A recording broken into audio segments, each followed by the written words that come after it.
Bonjour à tous, bonjour à toutes et bienvenue pour cette vidéo dans laquelle on va voir une des plus belles combinaisons de l'histoire des échecs, un bijou digne des immortels de Andersen, Morphy, Alekhine, Tal, Kasparov ou encore Polgar. Le seul problème, c'est que cette partie a été jouée par un amateur, Alex le Best 12 sur chess.com et que ce compte, oh surprise, a été banni pour triche peu de temps après.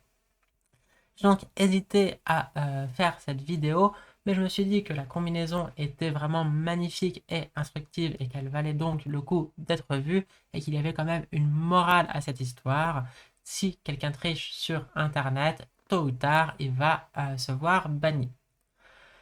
Et donc, on va passer assez vite sur les coups d'ouverture, d'autant plus que Alex le Best 12 a priori ne trichait pas encore, vu que il va faire pas mal d'imprécisions, si ce n'est des erreurs. Par exemple, dans cette position typique de la sicilienne, il fallait jouer le coup libérateur D5, avec déjà un avantage. Il a préféré roquer. Sur fou D3, il aurait fallu jouer le coup typique et libérateur D5. Il a préféré jouer Dame B6, qui est quand même pas mal.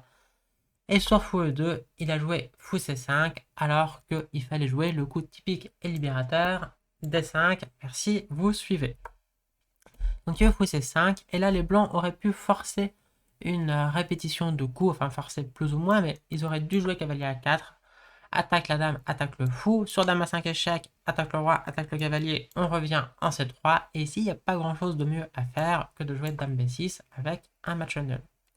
À la place, les blancs ont joué déjà la gaffe décisive. Ils ont joué cavalier prend C6, qui au final va échanger ce cavalier en C6 contre l'important fou E3. En plus, le cavalier blanc en C6 maintenant est mal placé. Il va venir s'échanger contre le fou C8. Le problème, c'est que ce cavalier a joué environ 1000 coups pour venir s'échanger contre un fou qui était encore sur sa case de départ, qui donc n'avait pas joué. Donc après tour prend C8, les noirs ont un énorme avantage de développement, mais le pire, c'est évidemment la situation plus que précaire du roi blanc, qui va devoir rester au centre sans pouvoir roquer, et si on regarde les cases noires autour de ce roi, on comprend à quel point il est mal placé. En plus, il y a une menace sur le pion B2, donc il y a eu tour B1 pour le protéger, et ici, Alex Lopez 12 a joué cavalier H5, il aurait mieux fallu, en tout cas du point de vue humain, jouer le coup simple et efficace fou G1 avec la menace imparable et décisive dame F2 échec et également au passage la menace fou prend H2, gagne un pion important et sur tour prend H2 il y aurait simplement la fourchette en G1. Ok, cavalier H5, les blancs ont joué G3 préparant un roc artificiel par roi F1 et roi G2. Si le roi arrive jusqu'en G2, il sera plus ou moins en sécurité sur cette case blanche et les blancs auraient résolu bien de leurs problèmes. Face à un bon joueur humain, les blancs se seraient dû répondre fou G1, empêche roi F1, serait dame F2 mat. Dans tous les cas, les noirs ont envie de jouer dame F2 et il y a encore la même idée que tout à l'heure, fou prend H2, suivi de tour prend H2, dame G1, échec. Mais ici, c'est pas impossible que Alex Obes12 avait branché sa machine et l'avait fait réfléchir assez longtemps. Parce qu'il a joué le coup fou F2 que l'ordinateur à faible profondeur ne comprend pas du tout. Et il le critique, il dit que les noirs sont encore mieux mais qu'ils ont perdu une partie de l'avantage. En fait, c'est bien le meilleur coup d'après l'ordinateur à haute profondeur. Et il y a eu roi F1. Dans cette position, si je vous demande quel coup vous joueriez, bah, vous avez trois idées. Pour moi, le coup le plus humain, c'est fou prend G3. Avec comme variante H prend G3, cavalier prend G3, échec regagne une qualité. Cavalier prend H1, dame prend H1. Matériellement, on est un tout petit peu mieux avec les noirs, avec tour et deux pions face à cavalier fou, mais ça c'est plus ou moins équilibré. L'avantage des noirs, il vient de la situation précaire du roi blanc, qu'on peut encore plus précariser après F5, avec des idées de tour F6, tour G6. Le fait de ne plus avoir de pions devant le roi est catastrophique pour les blancs, donc j'aurais sûrement joué ça en blitz, et probablement même en partie longue. Après roi F1, on peut imaginer F5 tout de suite. pas trop fan, parce que c'est moins forçant, mais ça s'imagine aussi. Mais le meilleur coup, c'est cavalier prend G3. Seulement pour voir que ce coup est le meilleur, il faut prévoir environ une dizaine de coups à l'avance. Alors on peut demander à l'intelligence artificielle que j'ai codée pour qu'elle prédise les coups de joueurs humains en leur disant c'est un joueur à 2065 sur chess.com, c'est une partie de Blitz, etc. Voici les coups précédents. Qu'est-ce que tu prévois pour ce coup-ci? Eh bien, elle prévoit ce que je vous ai dit. Fou prend G3 est de loin le coup le plus probable avec 63% de chances d'être joué. Calais prend G3, c'est le seul bon coup de la liste. Tous les autres coups sont des gaffes. Calais prend G3 n'a que 13% de chances d'être joué et F5, 10%. Mais donc, Alex Lopez 12 a bien joué. Cavalier prend G3, 2 points d'exclamation, bravo. H prend G3, Fou prend G3, menace mat en F2. C'est difficile de protéger la case F2. Il n'y a que des coups qui perdent trop de matériel comme Dame 1 ou tour H2. Donc courage Fillon, on joue roi G2. Dame F2 ne fait plus que échec. Et on joue roi H3. Dans cette position, les blancs ont une pièce de plus et menacent d'échanger les dames par Dame G1. Il y a donc un seul coup gagnant, mais c'est même un seul coup pour ne pas perdre avec les noirs. Cette fois-ci, il est plus facile, très subtil et instructif, mais quand même plus facile à trouver. Alors on peut là encore demander à mon intelligence artificielle Oracle ce qu'elle en pense, et elle nous prédit effectivement que tour C5, qui est donc un bon coup, a 73% environ de chances d'être joué dans les conditions de la partie, un blitz joué entre deux joueurs à environ 2060 Elo. Et c'est bel et bien ce qu'a joué Alex Lopez 12. Alors Oracle mettait un seul point d'exclamation, moi je vais en mettre deux quand même, parce que c'est le seul coup. Il y a quand même des petites variantes à calculer, bon, même si en blitz, il n'y a pas le choix, on peut le jouer à l'intuition. Dans la partie, il y a eu Dame G1, il y aurait aussi le coup F4, avec l'idée que le fou maintenant empêche tour H5 échec, et donc quel est le gain? Maintenant que le pion n'est plus sur la troisième rangée, on peut jouer fou F4, et même donc fou prend F4. Tout à l'heure c'était réfuté par Dame G1, mais maintenant que le pion n'est plus un F3, qu'est-ce que ça change? Ça change qu'on peut jouer tour prend C3 avec échec, et sur B prend C3, Dame prend E2, et maintenant on a 3 pions pour la qualité, donc on a déjà un énorme avantage matériel. La structure blanche est désastreuse avec que des pions isolés, mais évidemment, c'est le facteur le plus important, c'est la situation plus que désastreuse du roi blanc.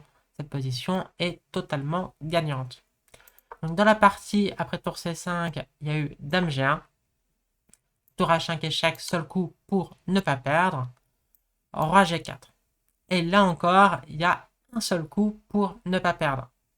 Et c'est pas tour prend H1. Parce que sur tour prend H1, il n'y aurait pas Dame prend H1 qui perdrait avec F5 échec suivi de tour F6 et un Dan checkmate rapide.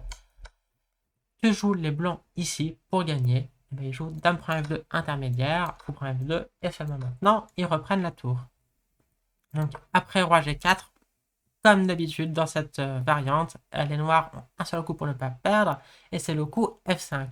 Et vous voyez que la jauge là est revenue sur la décision, elle ne comprend pas encore que les noirs sont totalement gagnants, et elle affiche 0-0-0.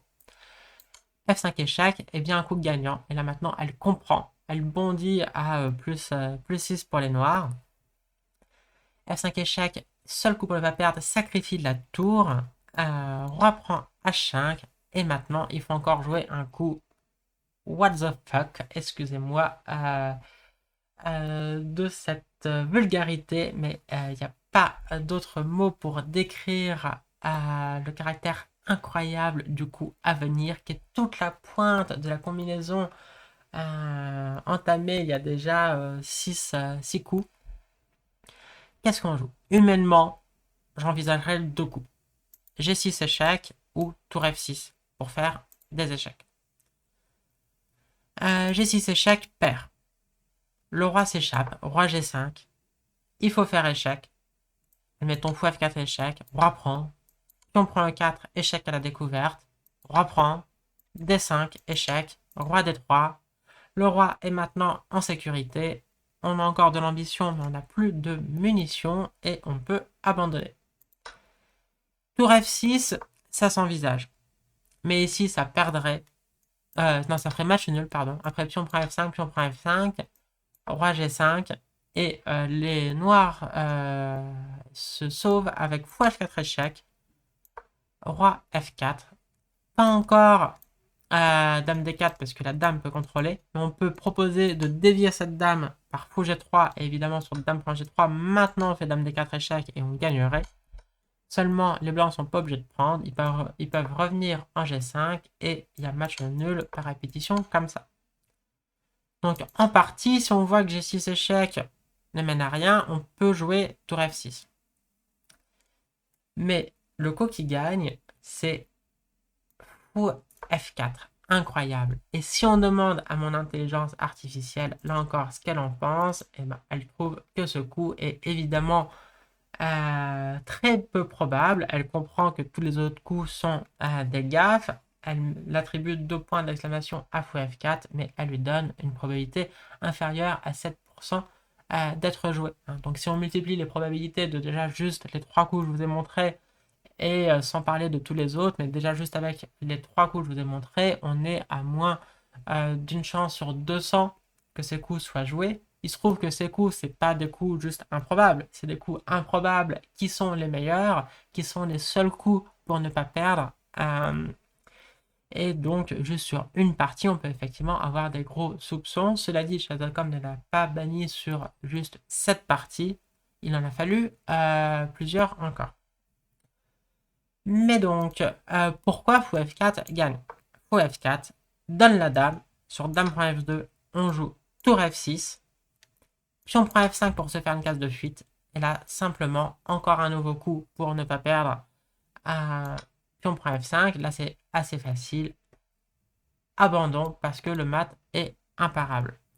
Alors, dans la partie, les blancs ont compris ce qui allait se passer sur dame prend F2. Hein, encore une fois, tour F6, pion prend F5, pion prend F5.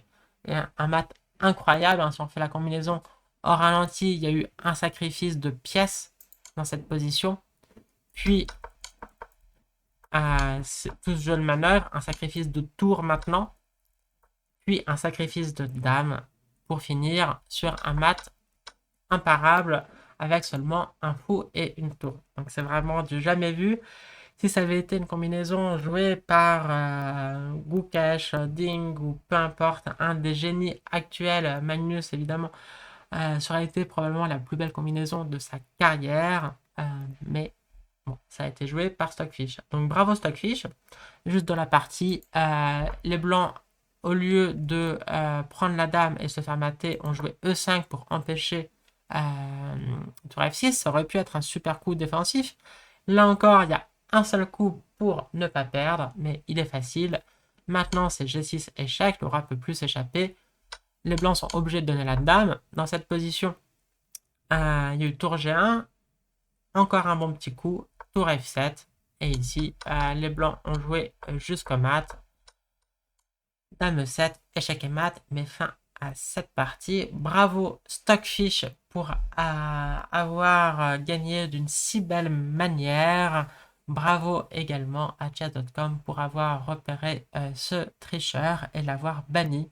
Voilà, j'espère que vous avez apprécié la beauté de cette combinaison, même si on aurait préféré qu'elle soit jouée par un joueur humain. C'est la fin de cette vidéo. Si elle vous a plu, vous pouvez laisser un petit like ou un petit commentaire. Je vous rappelle que je suis avant tout entraîneuse et que si vous voulez des cours particuliers avec moi, vous pouvez me contacter. Il y a les liens dans la description. Et sur ce, je vous souhaite une belle fin de journée ou une belle fin de soirée. À bientôt, ciao!